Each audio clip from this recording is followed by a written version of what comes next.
everyone, welcome to Gruff Talk, where we dive into topics that will help us feel better, look better, be better, and age better. Today, we're talking with the fabulous and fun Laura Geller about how feeling pretty can help you take on the world. I'm your host, Barbara Hannah Grufferman. Yesterday, while listening to the radio, yes, I listened to the radio on Alexa, I heard one of my favorite Jefferson Airplane songs, Pretty as You Feel. Remember that one? And I was struck by the simple truth of its lyrics. You're only pretty as you feel. I could sing it if you wanted me to. Only pretty as you feel inside. You all remember this, I know. I've always loved that song, but even more so now as it mirrors my heartfelt philosophy that we all have the right to feel pretty, no matter what our age, shape, or size. But it can be really hard to embrace that philosophy when we're constantly bombarded by images of rail-thin, very young models and actresses who do not reflect the reality of most women. Even though there has been a nice uptick in recent years of having older women portrayed in ads and commercials, like Mae Musk, Elon Musk's mom, but we still have a very long way to go. The message that still seems to rule them all is this: aging sucks. But feeling pretty is one of the most positive feelings a woman can have and has absolutely nothing whatsoever to do with age, weight, or shape.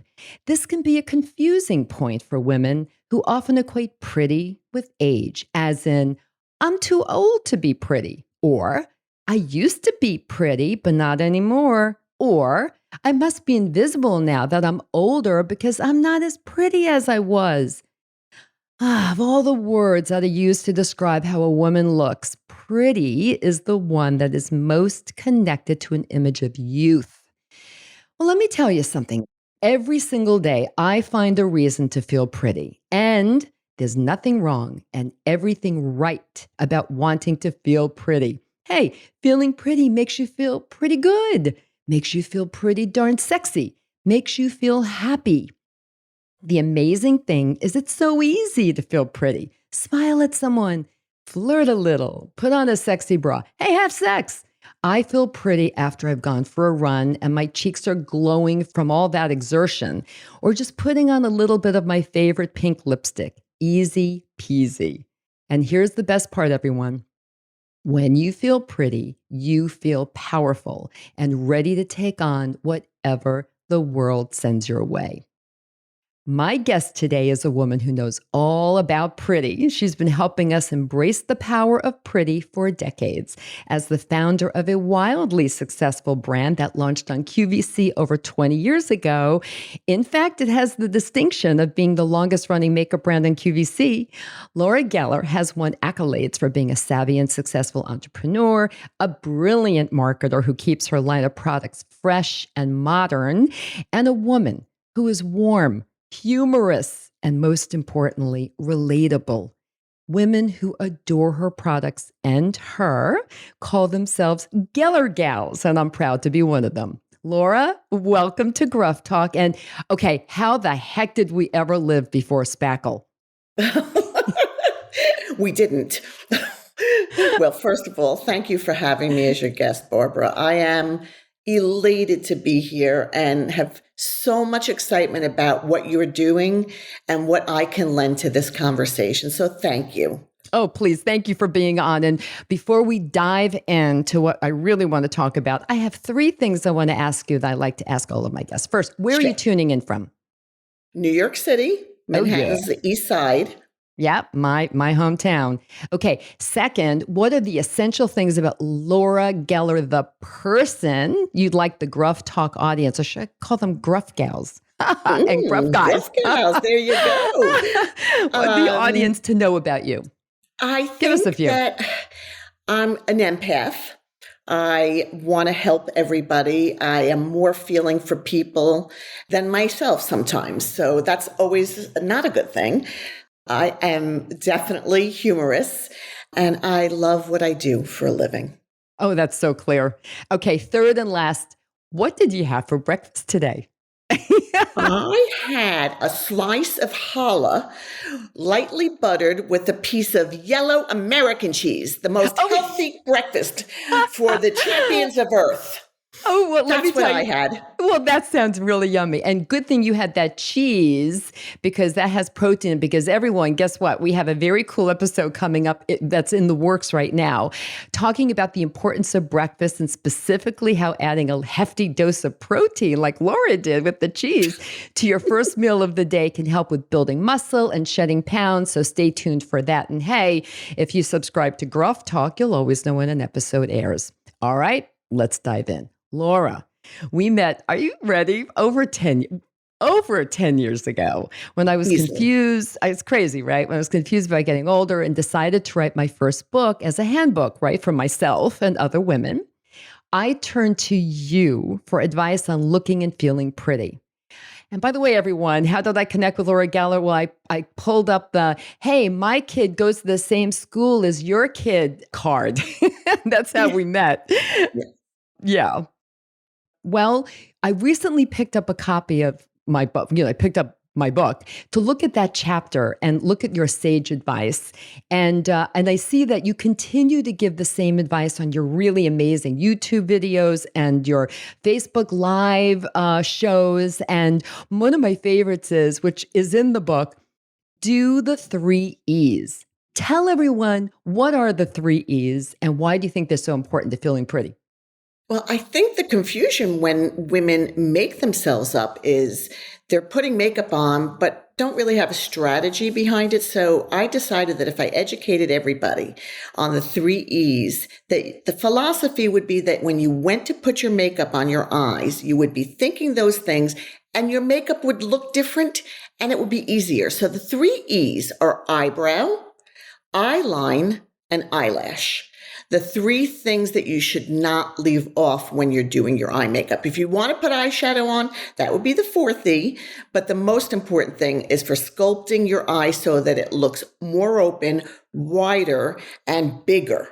And so that's where 3 E's come in. And that's still my philosophy. Oh, and I still follow it. Exactly. Everything that you taught me and told me back well over 10 years ago, that was in my first book, I still do. I had never done my eyebrows back then. And then all of a sudden, my whole face was changing. Everything was, as I like to say, kind of going up instead of down, right? The whole, like your eye is going up, everything is up. And that's really something that I personally try to achieve now with my makeup. Yeah. And also because eyebrows get a little sparser, you need to do this. And well, when the eyebrow gets thinner, and you lose the hair there, you know what happens to it, where it goes, right? Do you know? tell us. It pops out of your chin. Yeah, that's I could have told you that.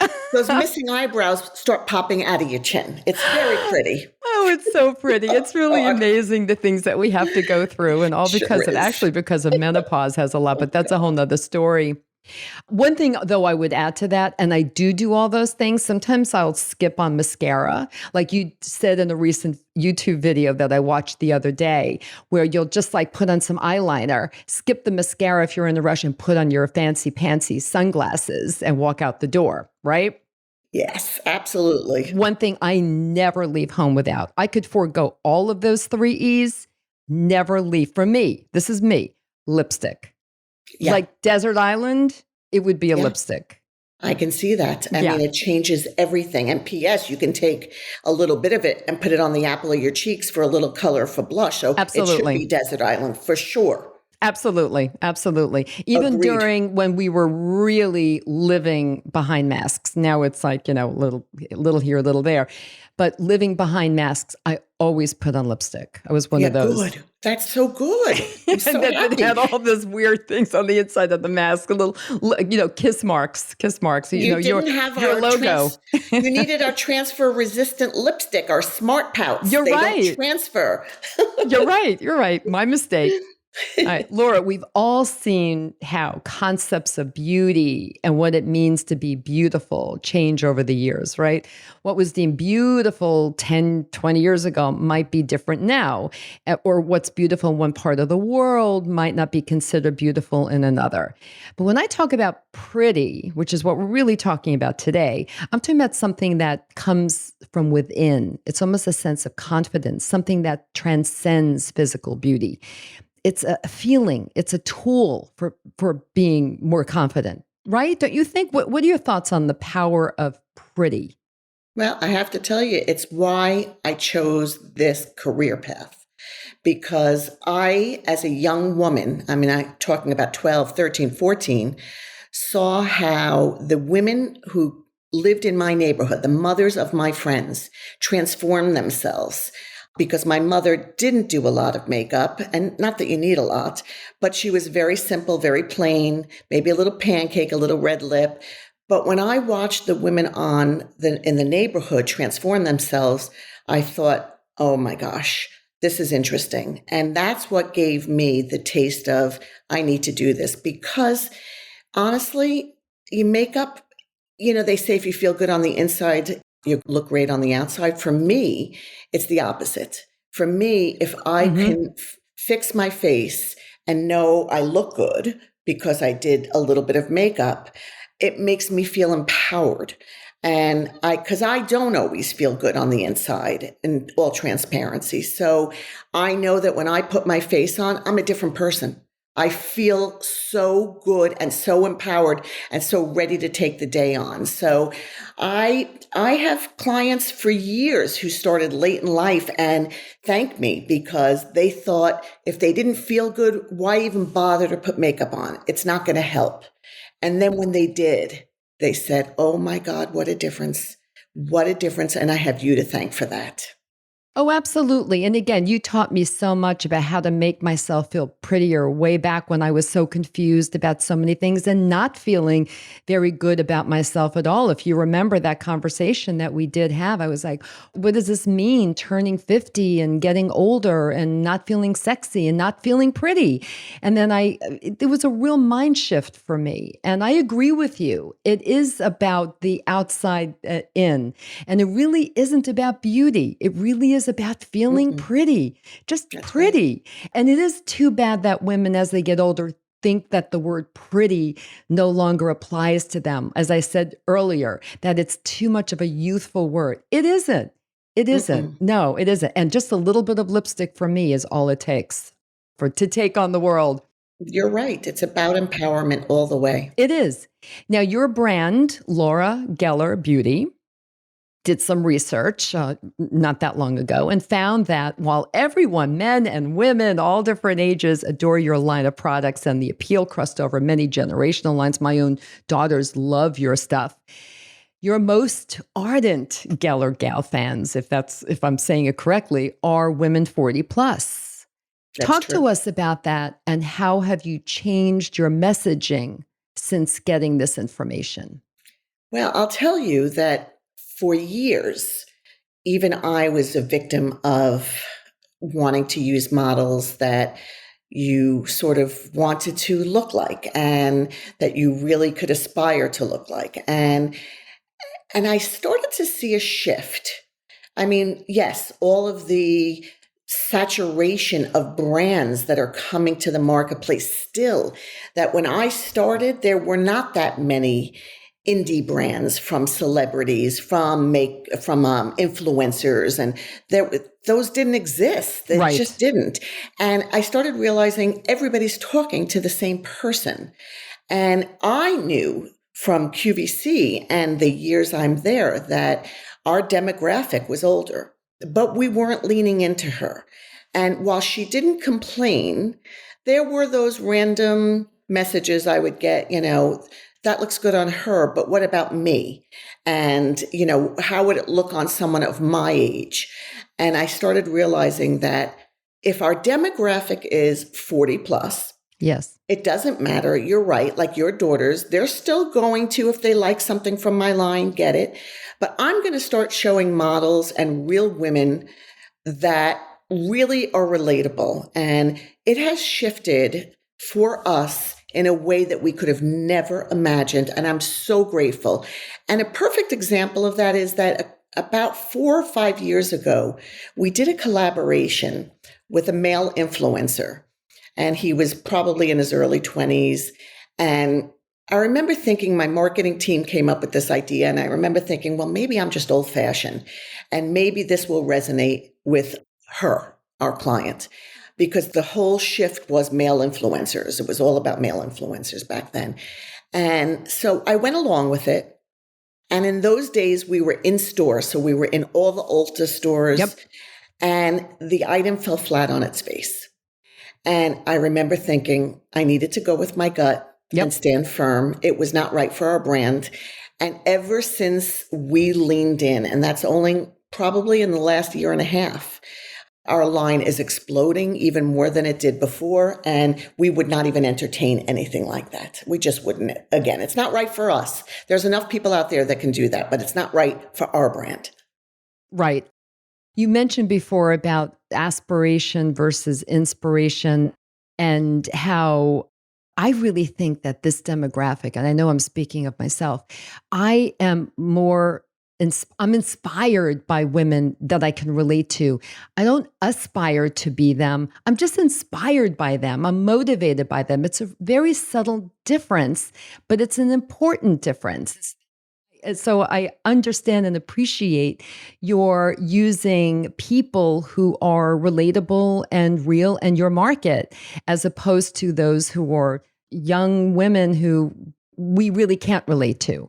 I mean, I don't aspire to be a 25-year-old, No. but I am inspired by a 40, 50, 60 or so year old woman who is bold and brave and fearless and exciting and interesting and looks good and feels pretty. So Absolutely. thank you really, really for that. Oh my gosh, are you kidding? We're so happy that we Oh, it's been a cracked the great code. success. I Oh know. my gosh, yes. And you keep coming out with new things, as I said earlier, too, to keep the whole line fresh and modern and new. And that's really great. You know, one thing I have not used it, and I'm like, what? Why? I use spackle, but I didn't get the spackle for eyes.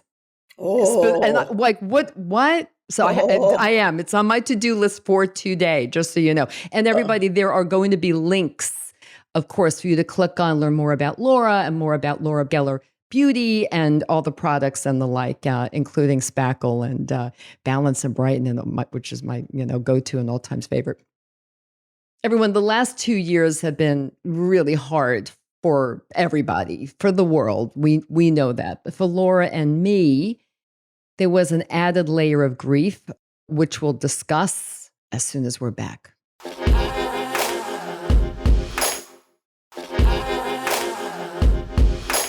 Okay, we're back, everyone. And my guest today is the lovely Laura Geller, founder of Laura Geller Beauty. And we're talking about the power of pretty and how it can help you rule the world. Yes, it can. Laura, I have wonderful childhood memories of going into my mother's bedroom to behold the wonders of her makeup kit. That Helena Rubinstein or Rubenstein, I forget how to pronounce it, that long gold mascara, the CoverGirl lipsticks, and of course the Pond's cold cream to take it all off. I lost my beloved mother. I was very close with her in middle of 2021. And I'm still grieving. And up until the very end, she wanted her nails done, hair fixed, and her lipstick on. Yes, that's how I got that habit. Always the lipstick. I know where I got that habit. Laura, I know your mother also passed away in 2021, and we are both still grieving this terrible loss. Oh, yeah. Tell us about your mom. You mentioned her before as being, a little more simple in her approach to makeup, but tell us about what was she like and how did she influence you on your future career path? Oh, thank you for the opportunity. And I'm so sorry for your loss. Thank you. There's no timeline for No. grief for anybody listening. You're not supposed to expect it to be feeling better if it's 3 months, 6 months, 9 months, and beyond. It's losing your best friend. So, it's funny. My mother, too, she was very simple, but lipstick was always on her table as she was older, and she passed at 92. God bless her. God bless. And she always had her lipstick on her table in front of her. So did my mother. She always had it like there. With her, a little compact so she could, Yes. open it up and put it on whenever she felt like it. Yes, and Wow. her lips always look great, and my mother could wear nothing else, and I'd always think, "Wow, she looks good with just that lipstick on her mouth. It's unbelievable." Brightened the But face, right? It brightened. yeah, Yep. Mm-hmm. it was so Oh. incredible. No, my mother was listen, we all have stories about our mom, so I don't want to act like my mother was any different than anybody's mother. She just, for me, was my inspiration. I mean, Mm-hmm. she encouraged me when things got rough. She kept me going. Mm-hmm. And she was hilarious. My mother was one of the funniest women on earth. Sometimes I was so used to her that I didn't recognize that she was being funny. And so if a friend overheard her on the phone, if I was in the car and I was speaking to her, my friend would be, and I'd go, "What are you laughing at?" I didn't realize that she had this hysterical humor. And so I kept many of her audio recordings, and I am going to make some kind of something CD, thumb drive of some of the funny, hilarious things that my mother left me messages from. In fact, there was a CD somebody gave me once, Amy's Answering Machine. If you don't know it, try to look it up and Google it. Amy was a Jewish girl from New York, and her mother left her messages on her, in those days, answering machine. Yes. And Amy recorded those messages. I mean, I got this CD probably 8 years ago, and I still play it for friends when they come over and they howl. And you don't have to be Jewish. It's anybody who had a mother that worried about you.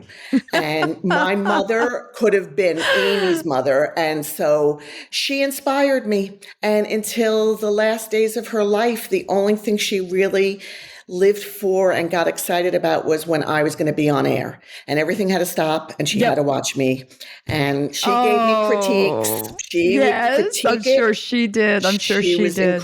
incredible. Oh, she must have been so proud of you. I know my mom She was was, always really excited when I was on a race.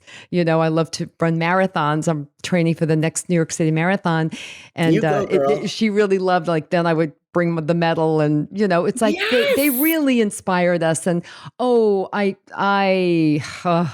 don't want to Ugh, like turn this into a sobbing session, but I really miss her. There's just it's no other hard. words for it. I just Did do. you save any messages from her on Oh, your yes. phone? And she would record. I had gotten her an iPad, then a new iPad, and she somehow, I never showed it to her, but she found the record button, like the notes button.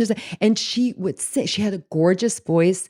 I have on the iPad, her singing, her talking, yes, So wonderful, Barbara, wonderful things, wonderful things. you need to make a compilation of some of the most wonderful moments, and you need to play that for your listeners, because it's our way of staying connected to them Yes. and knowing that whatever you believe in, that if you keep those memories alive, they keep us going, because we don't have to feel the loss that they're not here to inspire us or here to hear our accomplishments or our sadness, as long as we have those memories kept alive, because we will strive to keep making them proud no matter what. No matter what. No matter what. Oh, Yeah. thank you for that. You have to do that. I You will do must. something with that. I'd listen to that, be your first listener for that. Oh, thank you. Okay. Okay. I'm holding you to it as everybody else. Absolutely. All right. Laura, okay. This I has know. been incredibly fun. And I don't want this conversation to end. So we're not going to say bye-bye for now. We're going to say to be continued. I And then love you're going to that. come back on the show again. And we're going I to talk love it. about more makeup and fun, girly stuff.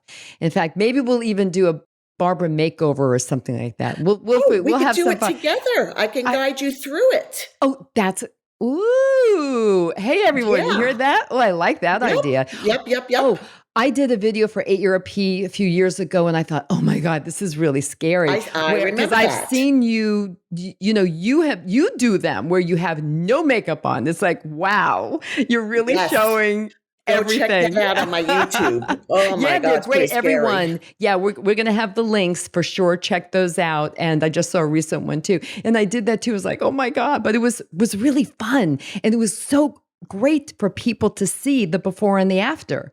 for just a few little things, right? So we'll do that. I would love that. If your listeners are interested, I will share the easiest tips. I call it the lazy girl guide to makeup, not because you're lazy, but because none of us want to sit for a long time or stand doing makeup. So I will be happy to share the must-haves to get out of the house, or what you do when the doorbell rings and you didn't expect somebody at the door, what you can do to quickly transform yourself. I have the best tips. And to feel pretty. And to feel pretty, most important.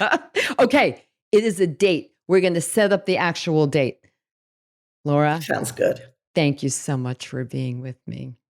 Barbara, but before I let you go, give our gruff gals and gruff guys, I'm not going to steal it from you, I promise.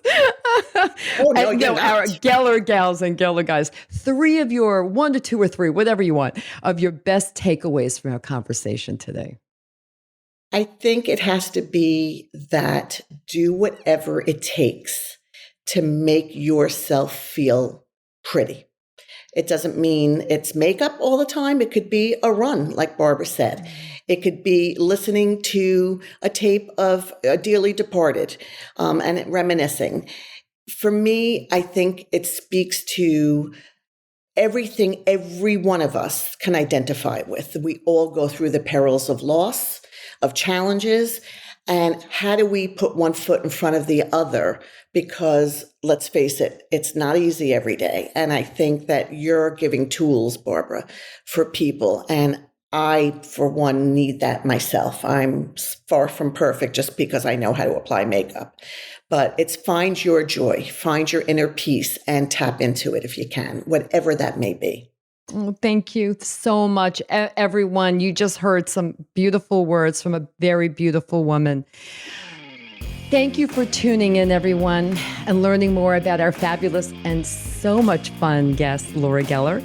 Check out all the links to learn more about the Laura Geller beauty line of products, too, while you're here. If you love the episode, please share it with your friends and family.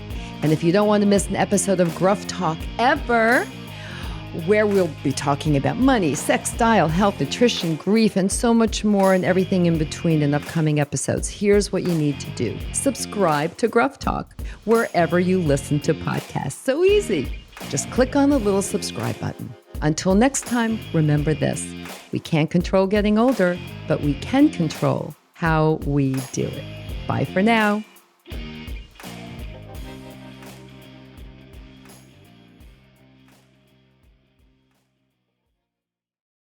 Age Better Podcast is a proud member of the Sound Advice Network. Sound Advice, women's voices amplified.